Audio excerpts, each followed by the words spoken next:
A'udzubillahi minasyaitonirrajim. Bismillahirrahmanirrahim. Alhamdulillahirabbil alamin. Allahumma shalli ala Muhammad wa ali Muhammad. Aqulu lakum jami'an assalamualaikum warahmatullahi wabarakatuh. Alhamdulillah, pada kesempatan kali ini kita masih diberikan taufik oleh Allah untuk melanjutkan pembahasan kita. Dan pada pertemuan yang lalu kita telah sampai pada pembahasan berkenaan tentang kelahiran Al-Imamil Mahdi, yang mana kita sifati kelahiran beliau dengan serba kerahasiaan. Dan kita juga sudah menjelaskan dan telah menyebutkan satu riwayat yang diriwayatkan oleh Sayyidah Hakimah berkenaan bagaimana proses kelahiran beliau. Dan pada kesempatan kali ini yang ingin kita bahas adalah berkenaan tentang kepemimpinan di usia dini. Ini isu yang mungkin menarik untuk dibahas. Ketika kita berbicara tentang konsep Mahdawiyah atau konsep Mahdisme menurut versi madhab Ahlul Bait, ketika kita menerima konsep Mahdisme versi madhab Ahlul Bait, artinya bahwa kita harus juga menerima dan mengakui kepemimpinan Al-Mahdi di usia yang masih kanak-kanak. Dan ini mungkin yang menjadi isu yang perlu mungkin kita akan bahas pada kesempatan kali ini. Kita ketahui bahwa proses kejadian atau kelahiran yang sudah kita bahas pada pertemuan yang lalu itu terjadi di tahun 255 Hijriah, di mana 5 tahun setelahnya, yaitu di tahun 260 Hijriah, itu Al-Imamil Hasan Al-Askari wafat, yang artinya bahwa anaknya yang masih usia 5 tahun itu akan menggantikan posisi ayahnya sebagai seorang imam, yang artinya bahwa Al-Imam Mahdi menjadi seorang imam di usia masih kanak-kanak atau di usia 5 tahun. Dan ini adalah akan muncul sebuah keraguan, bagaimana mungkin seorang anak kecil bisa menjadi seorang imam. Bahkan mungkin ada sebagian dari kalangan bahkan dengan berani kemudian menghina dan menganggap bodoh dan tolol bagi orang yang meyakini keimamahan Imam Mahdi, yang mana usia beliau adalah 5 tahun. Di sini kita akan mencoba untuk membahas dan mencoba untuk menjawab isu tersebut, bahwa mungkinkah seorang imam diangkat atau menjadi seorang imam di usia 5 tahun. Jawabannya adalah kita tentu sebagaimana yang sudah kita jelaskan pada pertemuan yang lalu, bahwa berkenaan tentang imam yang hak adalah pilihan Allah, bahwa Allah sendiri yang menunjuk seorang imam, sebagaimana yang sudah kita jelaskan pada pembahasan berkenaan tentang kriteria imam yang hak. Kita dituntut untuk mencari imam yang hak, dan kita dituntut untuk mengikuti imam yang hak. Dan ternyata imam yang hak memiliki kriteria, dan salah satu kriterianya adalah harus pilihan Allah. Nah, ketika Allah sendiri yang memilih seorang imam di usia 5 tahun, apakah kita ingin protes? Apakah kita ingin ikut campur dalam pemilihan tersebut? Tentu kita tidak akan mungkin bisa. Ini adalah pilihan Allah, maka kemudian ketika Allah sudah memilih, walaupun pilihan itu jatuh pada anak usia 5 tahun, maka kita harus ikut dan nurut. Gak mungkin kemudian kita akan protes kepada pilihan Allah. Kalaupun mau protes, silahkan langsung protes kepada Allah. Sebagaimana mungkin kalau kita melihat dalam sebuah ayat berkenaan tentang bagaimana Allah mengangkat Nabi Allah Yahya dan Nabi Allah Isa alaihissalam ketika diangkat menjadi seorang nabi di usia bahkan masih bayi, sebagaimana firman-Nya yang berbicara tentang Nabi Allah Yahya.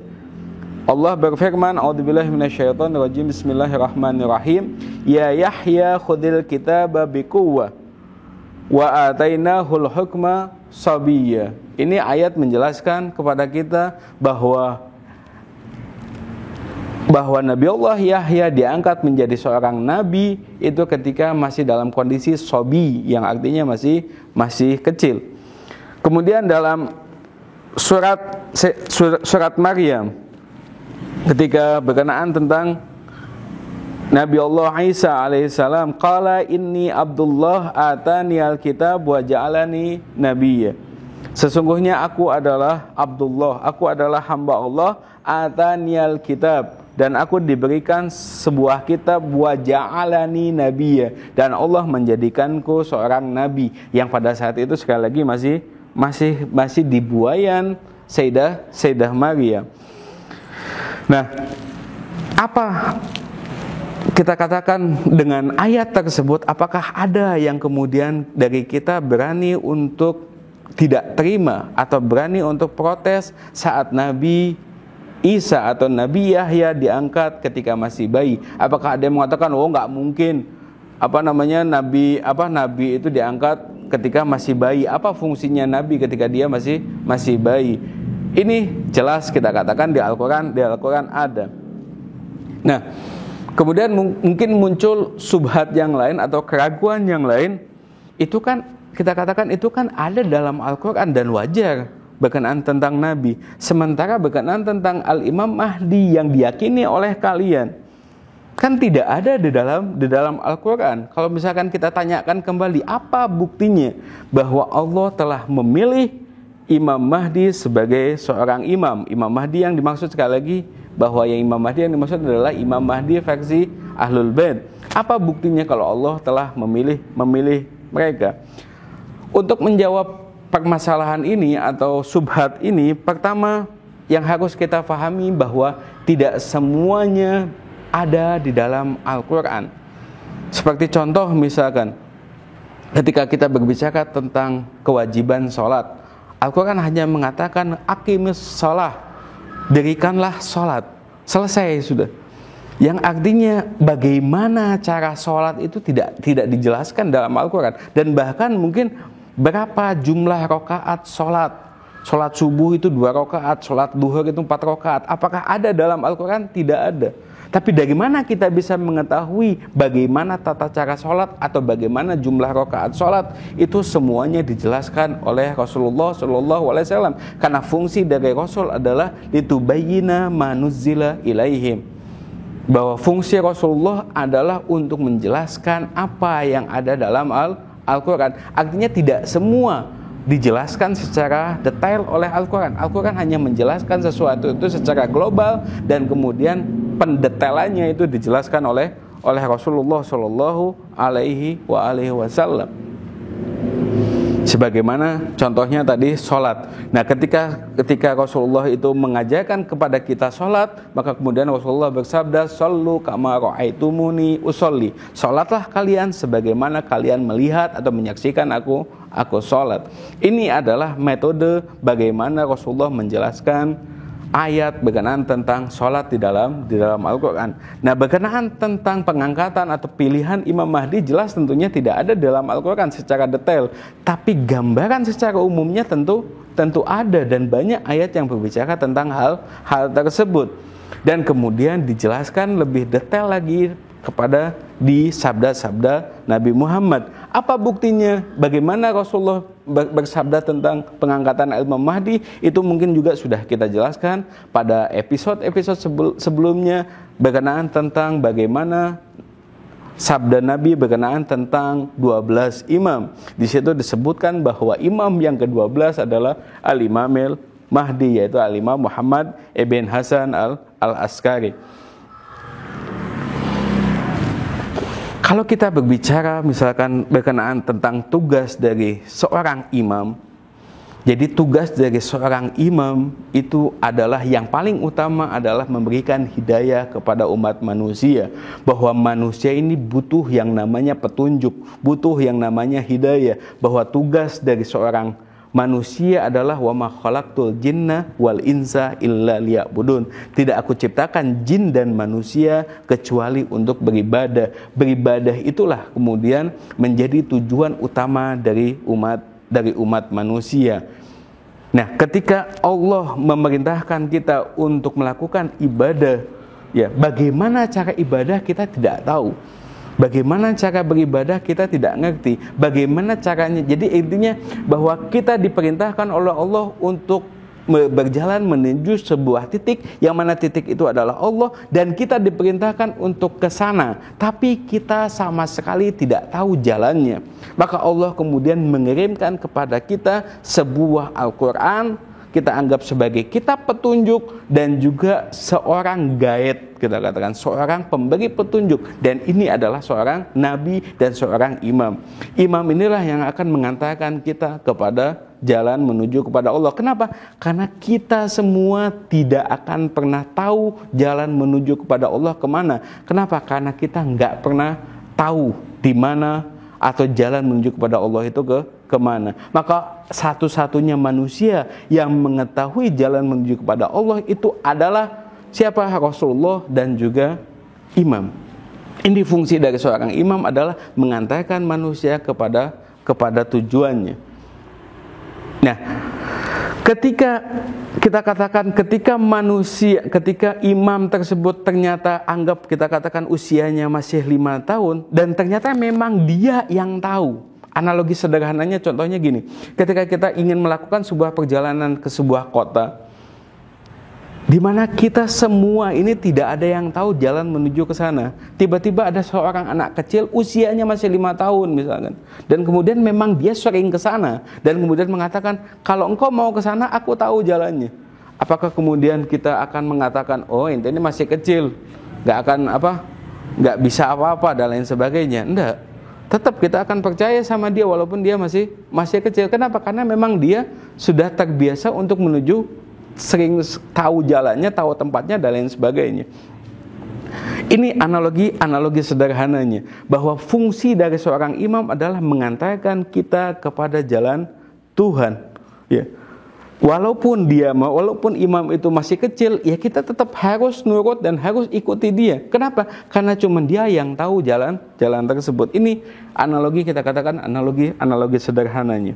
Kemudian pembahasan selanjutnya adalah berkenaan tentang ada syubhat yang lain, berkenaan tentang kepemimpinan anak kecil. Itu kita katakan ilegal dan tidak sah menurut syariat.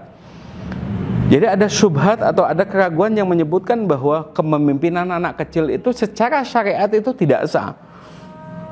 Kenapa? Kalau kita misalkan berbicara tentang masalah hukum syariat, ya, hukum syariat yang ditetapkan oleh Allah Subhanahu wa taala, maka syarat utamanya selain dari berakal itu adalah baligh. Makanya orang yang belum baligh, anak kecil yang belum baligh, maka tidak ada taklif untuk dia. Termasuk salah satu contohnya misalkan adalah bagaimana syarat menjadi seorang imam jamaah. Ketika kita melaksanakan sholat jamaah, ketika imamnya adalah belum baligh, maka sholat jamaahnya tidak sah. Karena syarat dari sholat berjamaah adalah baligh. Ini mungkin kita katakan syubhat yang dimunculkan. Bagaimana mungkin dalam sholat berjamaah saja tidak sah keimamahannya, bagaimana mungkin dia bisa menjadi imam untuk seluruh alam semesta ini? Bagaimana mungkin dia menjadi imam untuk umat kaum muslimin secara keseluruhan? Ini secara syar'i jelas tentunya tidak akan sah. Apa jawaban kita? Jawabannya adalah kita katakan bahwa syariat itu Allah berikan kepada kita untuk apa? Untuk manusia. Jadi syariat itu dibuat oleh Allah untuk manusia. Jadi yang menjalankan syariat itu adalah manusia. Sementara dalam pemilihan imam, sekali lagi dalam pemilihan imam itu, bahwa imam itu harus dipilih oleh Allah Subhanahu wa taala, dan manusia sama sekali tidak memiliki hak untuk memilih seorang imam. Imam yang hak itu adalah pilihan Allah. Sehingga ketika itu adalah perbuatan Allah, pilihan Allah, maka syariat tentunya tidak berlaku untuk Tuhan. Kalau dalam sholat jamaah oke. Karena itu berupa syariat, maka syaratnya adalah imamnya harus baligh.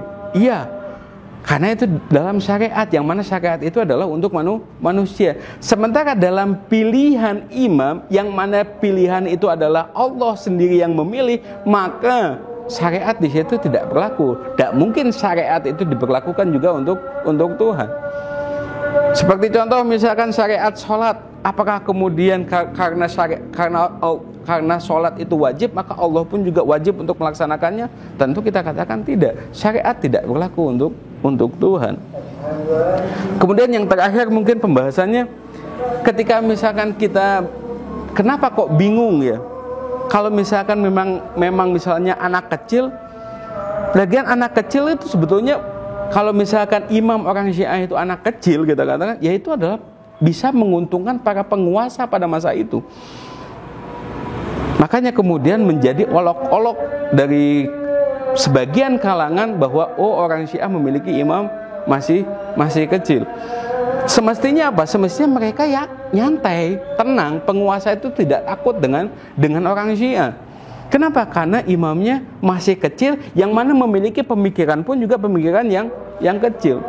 Kalau kita misalkan mengecek histori sejarah, bahwasanya ternyata yang menjadi imam selain daripada Al-Imam Mahdi, ternyata sebelumnya pun juga yang menjadi imam di A'immati Ahlul Bait yang usianya masih kecil, ternyata dari imam-imam sebelumnya pun juga terjadi. Diawali dengan Al-Imam Muhammad al-Jawad. Imam Muhammad al-Jawad itu usianya 8 tahun ketika diangkat menjadi imam. Imam Ali al-Hadi itu di usia 9 tahun ketika menjadi seorang imam. Kemudian Imam Hasan al-Askari, ayahnya sendiri, itu di usia 12 tahun. Dan dilihat dari histori sejarah bahwa ternyata mereka semua itu matinya terbunuh, dan yang membunuh adalah penguasa masa itu. Artinya apa yang bisa kita pahami di sini? Bahwa sekecilnya imam tersebut, usianya masih 8 tahun, usianya masih 9 tahun, usianya masih 12 tahun, tapi ternyata seorang anak kecil tersebut keberadaannya mengancam eksistensi dan kekuasaan mereka, sehingga mereka layak untuk dibunuh. Artinya kalau seandainya kita memahami bahwa imamnya Syiah itu adalah anak kecil, Imam Jawad itu kecil, Imam Ali al-Hadi itu kecil, maka kemudian karena kekecilan tersebut, makanya nggak perlu sebetulnya untuk dibunuh. Ngapain kok sampai harus dibunuh? Dibunuhnya mereka itu menunjukkan bahwa keberadaan imam itu mengancam, membahayakan keutuhan kekuasaan mereka. Jadi kalau misalkan Imam Mahdi pun juga hal yang sama. Imam Mahdi itu kecil, ya secara usia kecil, tapi jangan disamakan dengan anak-anak kecil lainnya. Imam Mahdi dan juga imam-imam sebelumnya yang diangkat menjadi imam ketika masih kecil, ya memang mereka anak kecil, tapi tidak sama dengan anak kecil yang lainnya. Dia adalah anak kecil pilihan Allah yang tentunya Allah bekali diri mereka dengan keilmuan. Sehingga ketika di zamannya Imam Mahdi dan kemudian Imam Hasan al-Askari wafat, para pengikut Syiah atau pengikut Imam Hasan al-Askari pada saat itu meyakini Imam Mahdi adalah imam, dan mereka tidak kaget lagi tentang keimaman Imam Mahdi. Kenapa? Karena sebelumnya sudah pernah terjadi dipimpin oleh seorang anak kecil. Sehingga tidak terjadi masalah sekali lagi kalau dipimpin oleh anak kecil. Toh buktinya mereka semua dibunuh. Kalau seandainya kepemimpinan mereka itu tidak benar karena dipimpin oleh anak kecil dan anak kecil itu tidak bisa apa-apa, ya semestinya jadi bahan olok-olok. Semestinya bukan dibunuh.